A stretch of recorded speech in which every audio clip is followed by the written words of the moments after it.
सभी को जय मसीह की। मेरा नाम सरिता है। मैं सारे मसीह भाई बहनों को का धन्यवाद करती हूँ और स्वागत करती हूँ हमारे चैनल पर बने रहने के लिए। सरिता मसीह पे हम स्वागत करते हैं क्योंकि परमेश्वर का वचन जो है वो हमारे साथ चलता है। और जो हमारा हमारा सीरीज है कि एक साल में बाइबल कंप्लीट करें, तो इसका जो है आज 35वां दिन है। इस दिन में हम आप सभी का स्वागत करते हैं और इसमें हम देखेंगे कि जो परमेश्वर की सबसे बड़ी आज्ञा क्या है। उसमें मत्ती की पुस्तक 22 अध्याय में इन सारी चीज़ें हम पढ़ेंगे और फिर पुराने नियम से पढ़ेंगे। बहुत सारी चीज़ों को आज सीखेंगे। सो चलिए हम स्टार्ट करते हैं वीडियो को। मत्ती की पुस्तक 22 अध्याय उसका 23 से 46 वचन। पुनरुत्थान और विवाह। उसी दिन सदूकी जो कहते हैं कि मरे हुओं का पुनरुत्थान है ही नहीं, उसके पास आए और उससे पूछा, हे गुरु, मूसा ने कहा था कि यदि कोई पुरुष बिना संतान मर जाए तो उसका भाई उसकी पत्नी से विवाह करके अपने भाई के लिए वंश उत्पन्न करे। अब हमारे यहाँ 7 भाई थे। पहला विवाह करके मर गया और संतान ना होने के कारण अपनी पत्नी को अपने भाई के लिए छोड़ गया। इसी प्रकार दूसरे और तीसरे ने भी किया और 7 तक यही हुआ। उसके बाद वह स्त्री भी मर गई। अतः जी उठने पर वह उन 7 में से किसकी पत्नी होगी, क्योंकि वह सबकी पत्नी हो चुकी थी। यीशु ने उन्हें उत्तर दिया, तुम पवित्र शास्त्र और परमेश्वर की सामर्थ नहीं जानते, इस कारण भूल में पड़े हो। क्योंकि जी उठने पर वे ना विवाह करेंगे और ना विवाह में दिए जाएंगे, परंतु स्वर्ग में परमेश्वर के दूतों के समान होंगे। परंतु मरे हुओं के जी उठने के विषय में क्या तुमने यह वचन नहीं पढ़ा जो परमेश्वर ने तुमसे कहा, मैं अब्राहम का परमेश्वर और इसहाक का परमेश्वर और याकूब का परमेश्वर हूँ। वह मरे हुओं का नहीं परंतु जीवितों का परमेश्वर है। यह सुनकर लोग उसके उपदेश से चकित हो गए। किसी न किसी तरीके से फरीसी परमेश्वर को फंसाने के लिए, किसी न किसी तरीकों से उनको उलझाने के लिए वो कोई ना कोई बात लेके आगे आ ही जाते थे। आगे पढ़ेंगे। सबसे बड़ी आज्ञा। जब फरीसियों ने सुना कि यीशु ने सदूकियों का मुंह बंद कर दिया, तो वे इकट्ठा हुए। उनमें से एक व्यवस्थापक ने उसे परखने के लिए उससे पूछा, हे गुरु, व्यवस्था में कौन सी आज्ञा सबसे बड़ी है? उसने उससे कहा, तू परमेश्वर अपने प्रभु से अपने सारे मन, अपने सारे प्राण और अपनी सारी बुद्धि के साथ प्रेम रख। बड़ी और मुख्य आज्ञा तो यही है, और उसी के समान यह दूसरी भी है कि तू अपने पड़ोसी से अपने समान प्रेम रख। ये ही 2 आज्ञाएं सारी व्यवस्था और भविष्यद्वक्ताओं का आधार है। मसीह किसका पुत्र है? पिछला यहाँ जब हमने पढ़ा सबसे बड़ी आज्ञा क्या है, ऊपर जब किसी तरीके से परमेश्वर को वो अपनी बातों में नहीं ला पाए, तो सेकंड उन्होंने इसकी सबसे बड़ी आज्ञा क्या है। और जबकि पुराने नियम में भी है और व्यवस्था की पुस्तक में है कि जो सबसे बड़ी आज्ञा है कि अपने परमेश्वर को अपनी सारी बुद्धि, अपने सारे प्राण, अपनी सारी देह से प्रेम करना है और अपने पड़ोसी को अपने समान प्रेम रखना है। अब आगे पढ़ेंगे। मसीह किसका पुत्र है? जब फरीसी इकट्ठे थे तो यीशु ने उनसे पूछा, मसीह के विषय में तुम क्या सोचते हो? वह किसका पुत्र है? उन्होंने उससे कहा, दाऊद का। उसने उनसे पूछा, तो दाऊद आत्मा में होकर उसे प्रभु क्यों कहता है? प्रभु ने मेरे प्रभु से कहा, मेरे दाहिने बैठ, जब तक कि मैं तेरे बैरियों को तेरे पांव के नीचे ना कर दूं। भला जब दाऊद उसे प्रभु कहता है तो वह उसका पुत्र कैसे ठहरा? इसके उत्तर में कोई भी एक बात ना कह सका। उस दिन से किसी को फिर उससे कुछ पूछने का साहस ना हुआ। इस बात से परमेश्वर ने सभी को निरुत्तर कर दिया। पुराने नियम की निर्गमन की पुस्तक 34 और 35 अध्याय। पत्थर की नई तख्तियां। फिर यहोवा ने मूसा से कहा, पहली तख्तियों के समान पत्थर की 2 और तख्तियां गढ़ ले। तब जो वचन उन पहली तख्तियों पर लिखे थे उन्हें तूने तोड़ डाला, वे ही वचन मैं उन तख्तियों पर भी लिखूंगा। ये कैसे टूट गई थी? ये जब मूसा सीने पर्वत से नीचे आया था ना, तो लोगों को, इस सारे इजरायलियों को देखा कि वो नाच गा रहे हैं उस बछड़े के सामने जो हारून ने बनाया था उनसे सोना लेके। तब उसको, मूसा को गुस्सा आ गया था, तो उसने उन तख्तियों को पटक दिया था। सवेरे तैयार रहना और भोर को सीनै पर्वत पर चढ़कर उसकी चोटी पर मेरे सामने खड़ा होना।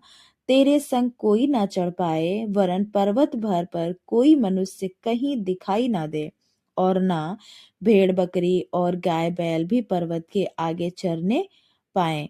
तब मूसा ने पहली तख्तियों के समान दो और तख्तियां गढ़ी, और भोर को उठकर अपने हाथ में पत्थर की वे दोनों तख्तियां लेकर यहोवा की आज्ञा के अनुसार सीनै पर्वत पर चढ़ गया।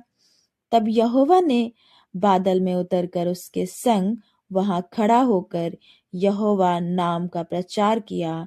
यहोवा उसके सामने होकर यो प्रचार करता हुआ चला, यहोवा यहोवा ईश्वर दयालु और अनुग्रहकारी, कोप करने में धीरजवंत और अति करुणामय और सत्य, हजारों पीढ़ियों तक निरंतर करुणा करने वाला, अधर्म और अपराध और पाप का क्षमा करने वाला है।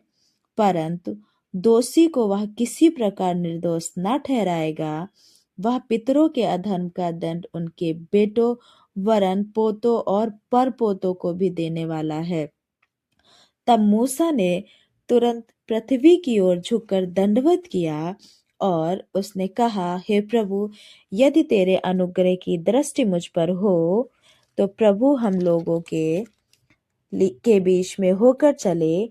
ये लोग हठीले तो हैं, तो भी हमारे अधर्म और पाप को क्षमा कर, हमें अपना निज भाग मान के ग्रहण कर। परमेश्वर ने सारी चीजें जब बताई तो मूसा ने परमेश्वर से विनती की कि ये लोग हठीले तो जरूर हैं, लेकिन हमारे पाप, हमारे अधर्मों को आप क्षमा करिए और अपना निज भाग हमें ग्रहण करिए, क्योंकि परमेश्वर के हम निज भाग हैं। वाचा का दोहराया जाना। उसने कहा, सुन, मैं एक वाचा बांधता हूँ, तेरे सब लोगों के सामने मैं ऐसे आश्चर्य कर्म करूंगा जैसा पृथ्वी पर और सब जातियों में कभी नहीं हुए, और वे सारे लोग जिनके बीच तू रहता है यहोवा के कार्य को देखेंगे, क्योंकि जो मैं तुम लोगों के लिए करने पर हूँ वह भयंकर काम है। जो आज्ञा मैं आज तुम्हें देता हूँ उसे तुम लोग मानना। देखो, मैं तुम्हारे आगे से एमोरी, कनानी, हित्ती, परिज्जी, हिब्बी और यबूसी लोगों को निकालता हूँ। इसलिए सावधान रहना कि जिस देश में तू जाने वाला है उसके निवासियों से वाचा ना बांधना। कहीं ऐसा ना हो कि वे तेरे लिए फंदा हों, वरन उनकी वेदियों को गिरा देना, उनकी लाठों को तोड़ डालना और उनकी असेरा नामक मूर्तियों को काट डालना, क्योंकि तुम्हें किसी दूसरे को ईश्वर करके दंडवत करने की आज्ञा नहीं, क्योंकि यहोवा जिसका नाम चलनशील है वह जल उठने वाला परमेश्वर है। ऐसा ना हो कि तू उस देश के निवासियों से वाचा बांधे और वे अपने देवताओं के पीछे होने का वे विचार करें और उनके लिए बलिदान भी करें, और कोई तुझे नेवता दे और तू भी उसके बलि पशु का मांस खाए, और तू उनकी बेटियों को अपने बेटों के लिए लाए, और उनकी बेटियां जो आप अपने देवताओं के पीछे होने का वे विचार करती हैं, अपने बेटों से, तेरे बेटों से भी अपने देवताओं के पीछे होने का वे विचार करवाएं। परमेश्वर का वचन यहाँ पे साफ साफ मना करता है 16 में कि अपनी बेटियों को हमें अन्य जातियों में नहीं देना है। हम मसीह हैं तो मसीह में ही हमें शादी विवाह करना है, क्योंकि परमेश्वर ने यहाँ पे बोला है। जब हम अन्य जाति में शादी विवाह कर देते हैं तब हमारा जीवन जो है, उस शादीशुदा जीवन बहुत ही मुश्किल हो जाता है। इसलिए परमेश्वर ने यहाँ पे मूसा से और इज़राइलियों से वाचा बंधवाई कि अपनी जो बेटे बेटियां हैं वो किसी अन्य जाति में नहीं देना है, अपनी ही जाति में रखना है। मीन्स जैसे यहाँ पे इज़राइली में ही रहेंगे, कनानी, हित्ती, एमोरी, यबूसी में नहीं जाना है, और ना उनके देवताओं के पीछे हमें जाना है, क्योंकि वो अपने देवताओं के पीछे तुम्हें भी चला लेंगे। इसलिए परमेश्वर ने यहाँ पे मना किया है। तुम देवताओं की मूर्तियां ढालकर ना बना लेना, अख़मीरी रोटी का पर्व मानना, उसमें मेरी आज्ञा के अनुसार आबीब महीने के नियत समय पर 7 दिन तक अख़मीरी रोटी खाया करना, क्योंकि तू मिस्र में अबीब महीने में निकल आया। हर एक पहलौठा मेरा है, और क्या बछड़ा क्या मेमना तेरे पशुओं में से जो नर पहलौठे हों वे सब मेरे ही हैं। गदही के पहलौठे के बदले मेमना देकर उसको छुड़ाना। यदि तू उसे छुड़ाना ना चाहे तो उसकी गर्दन तोड़ देना, परंतु अपने सब पहलौठे बेटों को बदला देकर छुड़ाना। मुझे कोई छूछे हाथ अपना मुंह ना दिखाए। 6 दिन तो परिश्रम करना, परंतु 7वें दिन विश्राम करना, वरन हल जोतने और लवने के समय भी विश्राम करना। और तू सप्ताहों का पर्व मानना, जो पहले लवे हुए गेहूं का पर्व कहलाता है, और वर्ष के अंत में बटोरन का भी पर्व कहलाता है। वर्ष के 3 बार तेरे सब पुरुष इज़राइल के परमेश्वर यहोवा प्रभु यहोवा को अपना मुंह दिखाएं, क्योंकि मैं अन्य जातियों को तेरे आगे से निकालकर तेरी सीमाओं को बढ़ाऊंगा। और जब तू अपने परमेश्वर यहोवा को अपना मुंह दिखाने के लिए वर्ष के 3 बार आया करे, तब कोई तेरी भूमि का लालच ना करेगा। मेरे बलिदान के लहू को खमीर सहित ना चढ़ाना, और ना फसह के पर्व के बलिदान में से कुछ सवेरे तक रखने देना। अपनी भूमि की पहली उपज का पहला भाग अपने परमेश्वर यहोवा के भवन में ले आना। बकरी के बच्चे को उसकी माँ के दूध में ना पकाना। तब यहोवा ने मूसा से कहा, ये वचन लिख ले, क्योंकि इन्हीं वचनों के अनुसार मैंने तेरे और इज़राइल के साथ वाचा बांधी है। मूसा वहां यहोवा के संग 40 दिन और 40 रात रहा। तब तक ना तो उसने रोटी खाई और ना पानी पिया, और उसने उन तख्तियों पर वाचा के वचन और 10 आज्ञाएं लिख दी। मूसा का पहाड़ से उतरना। जब मूसा साक्षी की दोनों तख्तियां हाथ में लिए हुए सीने पर्वत से उतर रहा था, तब यहोवा के साथ बातें करने के कारण उसके चेहरे से किरणें निकल रही थी, परंतु वह यह नहीं जानता था कि उसके चेहरे के किरणें निकल रही हैं। जब हारून और सब इज़राइलियों ने मूसा को देखा कि उसके चेहरे से किरणें निकल रही हैं, तब वे उसके पास जाने से डर गए। तब मूसा ने उनको बुलाया, और हारून मंडली के साथ प्रधानों समेत उसके पास आया, और मूसा उनसे बातें करने लगा। इसके बाद सब इज़राइली पास आए, और जितनी आज्ञाएं यहोवा ने सीने पर्वत पर उसके साथ बात करने के समय दी थी, वे सब उसने उन्हें बताई। जब तक मूसा उनसे बात ना कर चुका, तब तक अपने मुंह पर ओढ़ना डाले रहा। जब हम परमेश्वर के हुजूरी में चलते हैं, परमेश्वर हमारे संग चलता है, तो सचमुच आज भी परमेश्वर का तेज हमारे मुखों पे चमकता है। क्योंकि जब मूसा परमेश्वर से मिलकर वापस आया था, तो परमेश्वर का जो तेज था वो मूसा के ऊपर चमक रहा था, चेहरे पे चमक रहा था। और आज भी परमेश्वर का तेज हम सभी के चेहरों पे चमकता है। परंतु जब जब मूसा भीतर यहोवा से बात करने को उसके सामने जाता, तब तब वह उस ओढ़नी को निकलते समय तक उतारे हुए रहता था। फिर बाहर आकर जो जो आज्ञा उसे मिलती, उन्हें इज़राइलियों से कह देता था। इज़राइली मूसा का चेहरा देखते थे कि उससे किरणें निकलती हैं, और जब तक वह यहोवा से बात करने को भीतर न जाता, तब तक वह उस ओढ़नी को डाले रहता था। शब्द को मानना। मूसा ने इज़राइलियों की सारी मंडली को इकट्ठा करके उनसे कहा, जिन कामों के करने की आज्ञा यहोवा ने दी है वे ये हैं। 6 दिन तो कामकाज किया जाए, परंतु 7वां दिन तुम्हारे लिए पवित्र और यहोवा के लिए परम विश्राम का दिन ठहरे। उसमें जो कोई काम काज करे वह मार डाला जाए, वरन विश्राम के दिन तुम अपने अपने घरों में आग तक ना जलाना। पवित्र तंबू के लिए भेंट। फिर मूसा ने इस्राएलियों की सारी मंडली से कहा, जिस बात की आज्ञा यहोवा ने दी है वह यह है, तुम्हारे पास से यहोवा के लिए भेंट ली जाए, अर्थात जितने अपनी इच्छा से देना चाहें वे यहोवा की भेंट करके ये वस्तुएं ले आएं, अर्थात मेमना, अर्थात सोना, चांदी, पीतल, बैंजनी, नीले और लाल रंग का कपड़ा, सूक्ष्म सनी का कपड़ा, बकरी का बाल, लाल रंग से रंगी हुई मेढ़ों की खालें, सुइसों की खालें, बबूल की लकड़ी, उजियाला देने के लिए तेल, अभिषेक का तेल और धूप के लिए सुगंध द्रव्य, फिर एपोद और चपरास के लिए सुलेमानी मणि और जड़ने के लिए मणि। निवास स्थान की विभिन्न वस्तुएं।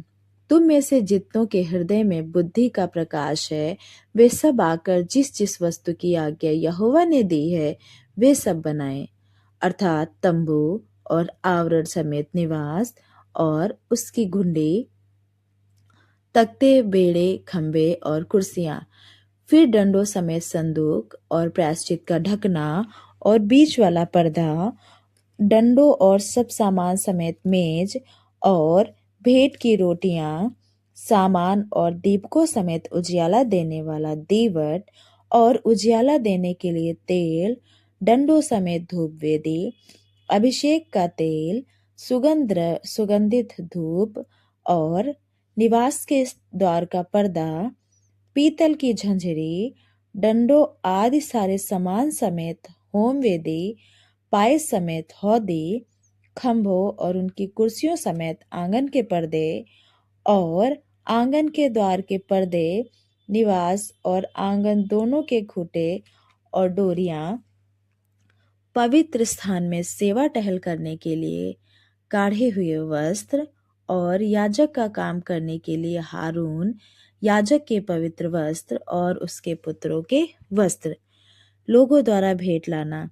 तब इज़राइलियों की सारी मंडली मूसा के सामने से लौट गई, और जितनों को उत्साह हुआ और जितनों के मन में ऐसी इच्छा उत्पन्न हुई थी, वे मिलाप वाले तंबू के काम करने और उसकी सारी सेवा और पवित्र वस्त्रों के बनाने के लिए यहोवा की भेंट ले आने लगे। क्या स्त्री क्या पुरुष, जितनों के मन में मुंदरी इच्छा ऐसी उत्पन्न हुई थी, वे सब जुगनू, नथनी, मुंदरी और कंगन आदि सोने के गहने ले आने लगे। इस भांति जितने मनुष्य यहोवा के लिए सोने की भेंट के देने वाले थे, वे सब उनको ले आए। और जिस जिस पुरुष के पास नीले, बैंजनी या लाल रंग का कपड़ा या सूक्ष्म सनी का कपड़ा या बकरी का बाल या लाल रंग से रंगी हुई मेढ़ों की खालें या सुइसों की खालें थी, वे उन्हें ले आए। फिर जितने चांदी या पीतल की भेंट के देने वाले थे, वे यहोवा के लिए वैसी भेंट ले आए। और जिस जिसके पास सेवा के किसी काम के लिए बबूल की लकड़ी थी, वे उसे ले आए। और जितनी स्त्रियों के हृदय में बुद्धि का प्रकाश था, वे अपने हाथों से सूत काट काट कर नीले और बैंजनी और लाल रंग के और सूक्ष्म सनी के काते हुए सूत को ले आई।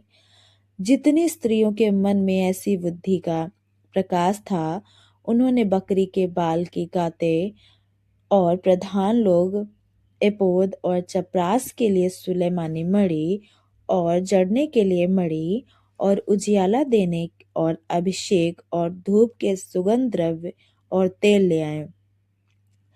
जिस जिस वस्तु के बनाने की आज्ञा यहोवा ने मूसा के द्वारा दी थी, उसके लिए जो कुछ आवश्यक था उसे वे सब पुरुष और स्त्रियां ले आए, जिनके हृदय में ऐसी इच्छा उत्पन्न हुई थी। इस प्रकार इज़राइली यहोवा के लिए अपनी ही इच्छा से भेंट लाए। मिलाप वाले तंबू के लिए कारीगर।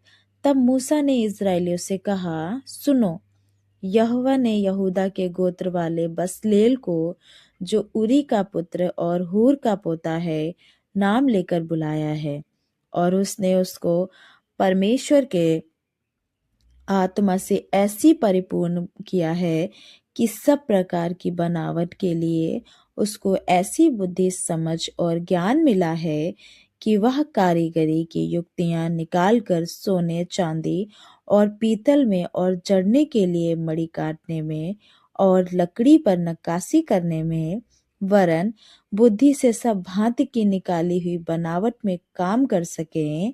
फिर यहोवा ने उसके मन में और दान के गोत्र वाले अहीसामाक के पुत्र ओहिलियाब के मन में भी शिक्षा देने की शक्ति दी है। इन दोनों के हृदय को यहोवा ने ऐसी बुद्धि से परिपूर्ण किया है कि वे नक्काशी करने और गढ़ने वाले और नीले, बैंजनी और लाल रंग के कपड़े और सूक्ष्म सनी के कपड़े में काढ़ने और बुनने वाले हों, वरन सब प्रकार की बनावट में और बुद्धि से काम निकालने में सब भांति के काम करें। आमीन। परमेश्वर का धन्यवाद हो आज की सीरीज के लिए। आज के दिन में बस इतना ही। कल मिलते हैं अगली वीडियो में, अगले दिन में 36 डे में, क्योंकि कल का वचन कल हम पढ़ेंगे कि क्या क्या परमेश्वर हमसे बात करना चाहते हैं, कल के दिन में क्या क्या है वो कल हम देखेंगे। आज के लिए खुदा का धन्यवाद हो। आज के लिए बस इतना ही।